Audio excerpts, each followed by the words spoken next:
Here we have a pre-owned 2021 Fiat 500X.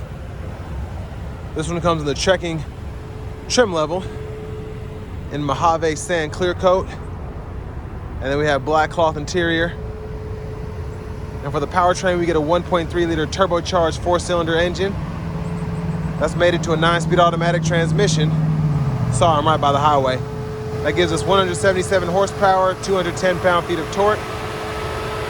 Around to the front end here, we do get our LED daytime running lights, halogen headlamps and fog lights. A very interesting design in my opinion, but I will say this paint looks magnificent on here. It doesn't look like there's a lot of road rash on the front.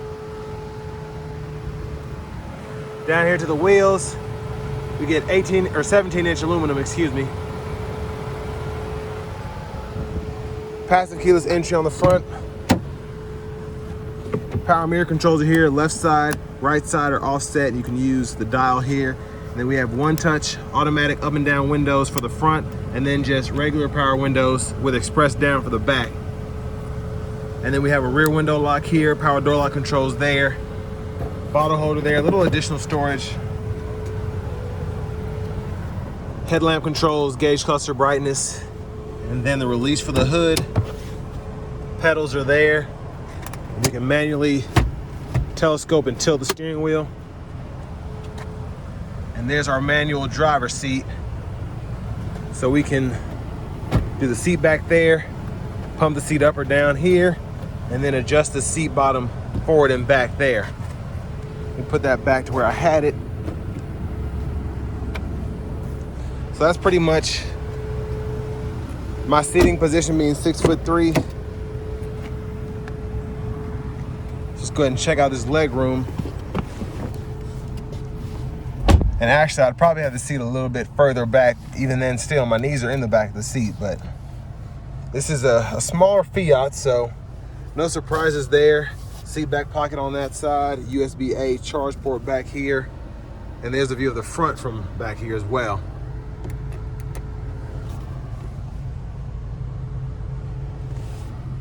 Grab handles here. You can hang one plastic hanger hook and then probably a couple metal hanger hooks on that hook there. But as we make our way to the back, I do like that we get the LED tail lamps. That's a nice touch. And they're not flashing like that. That's just how the camera's picking them up.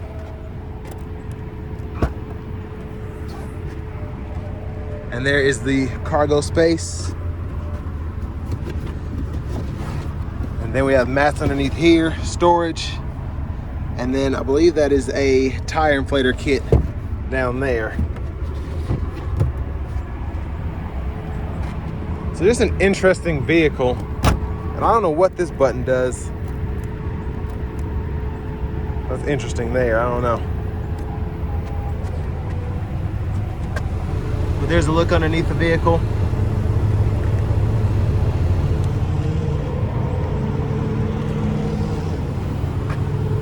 And then fuel filler here.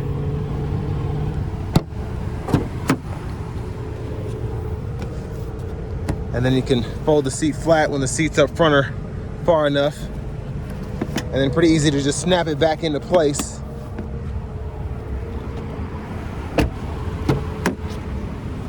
And I do like that we have the same adjustability for the front passenger seat, even though it's manual. So we can pump the seat up and down, seat back there. And glove compartments here. Then we have a top storage cubby right in here.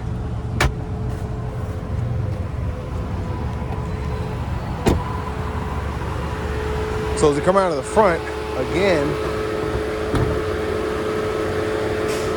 just gonna try and get this latch up. And there's that 1.3 liter turbocharged 4-cylinder.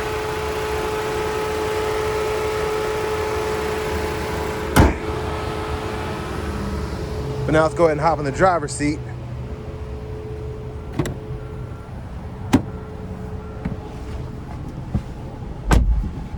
All right, so there is the leather wrap steering wheel here. There's the horn there, interesting sound. But over here to the radio, we do get AM, FM, XM. Then we can hold to set a preset. And then we have Bluetooth audio All that's there. Uconnect functions, audio functions. I like how it's set up. And if you want to change your units, you can do that there, customize it. I'm gonna make sure my finger's out of the way to go through all of that. And then we do have a trip meter here. That's pretty neat to have it right there in the screen. The volume can be adjusted here. You can click there to turn the audio off, turn the audio back down. Mute buttons here. And then tune knob is here, and click that there if you want to browse. And then you can adjust the brightness or turn the screen off here, excuse me. Backup cameras there, guidelines follow you should turn the steering wheel. Auto stop toggles here, hazards are there, traction control, you can toggle that on or off there. Down here we can adjust fan speed, click there to turn the vents on or off. AC toggles here, we can adjust temperature there as well. And then we can choose fan direction here. And then we have the rear defroster by clicking the button there. USB-A ports, 12 volt, little storage. And then to shift the 9-speed, pull the lever, reverse, neutral drive. You can come over here and manually shift. And it'll show you what gear you're in at the top of the digital part of the gauge cluster there. And then for your drive modes, we're set on auto here. And then we have sport. And then we have traction plus, and it gives you little indicators as you go through each drive mode there in the middle. Electronic parking brake, pull up to engage, hit the brake, press down to disengage. And then we do have center console cubby space here. And then we can move this armrest back and forth. There's a view of the back from up here. And then dome lights there. Vanity mirrors there. Now back to the steering wheel itself, we can go through the middle part, kind of like in the Chryslers. You can go through all of that there. And tons of info, including your tire pressure sensors.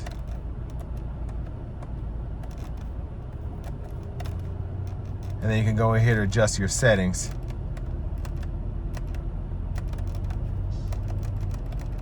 So tons to do in there.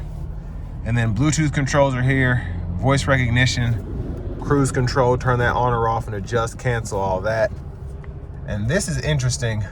Your windshield wiper controls over here. You actually just pull up here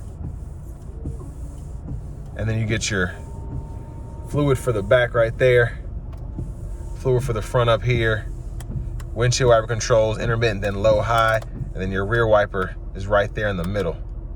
So very interesting. And then blinkers. You can flash the high beams there, turn them on there. And then your push button starts here. And now, here's your key fob with remote start. But to the fun part, let's go ahead and take this Fiat 500X out on the road for a quick test drive. So starting the test drive in this 500X, it is quite peppy with this turbocharger here. And I don't even have it in sport mode yet, so I'm already impressed with just how this thing is moving. It drives funny though, it's a cheap car, you can just tell. But it is different, you don't see a lot of these out there either. Now the brake pedal is, for whatever reason, kind of loud. But this car has been sitting here for several months, so might just need to get it back in the swing of things. But again, love the turbocharger. I just love this Turbo 4 here. It's, for it to be a smaller one, it's putting in work definitely. But I'm gonna put it into the manual mode. I'm gonna see how it drives.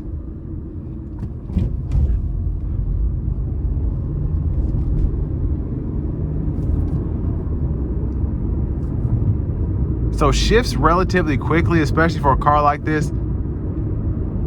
Downshifts as well. It's just, it feels like a real manual mode, not like some of the shifters you get, they're just pretty much suggestions.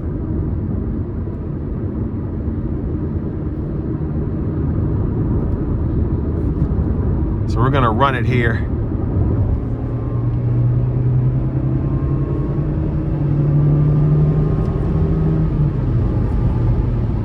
It is certainly fun to drive. And this is rated to get, I believe, 30 miles per gallon on the highway, and I see why. I mean, we're right at probably 1700 RPMs, cruising here at 74 miles per hour. Now, road noise is prevalent here. Again, this might have something to do with it having sat here for several months without being moved. But the ride quality itself is actually pretty good for what this is. It's a small, compact, pretty much a tall smart car is what it feels like. But it's not driving like one. It's driving like something that you could take to and from work. You can commute back and forth to work in, no problem. And with it being adjustable, even though it's manual, you can kind of get your seating position right. I'd hate if somebody moved my seat, because then it would be difficult to get it back the way I'd want it to, but you can get this seat the way you want it to be. Just make sure you're the only person driving it, because you'll never be able to find that perfect seating position again. Now, for the money, this is still, it has low miles, around 10, 11,000, I think, but it's still not as cheap as I'd like it to be. But again, this is a newer vehicle, and it does check all the boxes for me in terms of the technology that comes on it. You know, getting that from Chrysler. Definitely love the powertrain. This 1.3 turbo is actually very quick. But I still think this is around 20 to 25,000. I'll leave a link below, and I'll try to remember to put the price in the description. But I mean, it's neat.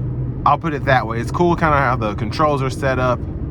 It's meant to give you more of an Italian feel, as opposed to the vehicles that Chrysler usually makes.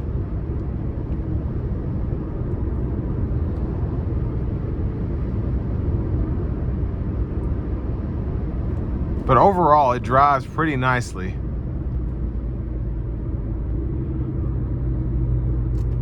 And again, everything that comes with this is not missing anything. Of course, it'd be nice to have heated seats and all that, but I mean, this isn't that kind of car. You're gonna be having an all-wheel drive system, getting 30 miles per gallon on the highway, 24 city rated. It just, it is what it is. It's a Fiat 500X, and that's what it feels like.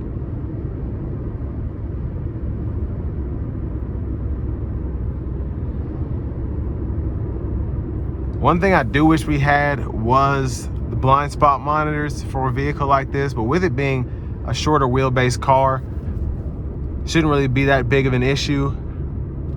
And again, for what this is, a lot of the stuff I'm pointing out is just nitpicky, because these days a lot of the competitors are offering more for less, as opposed to this 500X trekking. But again, the 1.3 liter is definitely a nice touch. And if you want to compare this to a Chevy Trailblazer or a Hyundai Kona, you do get a traditional 9-speed automatic, which is a big plus as well. But a cool car to review. I think this is one of the few, if not the only, Fiats I've driven, and it's interesting. But this will bring me to the end of my review of this 2021 Fiat 500X trekking.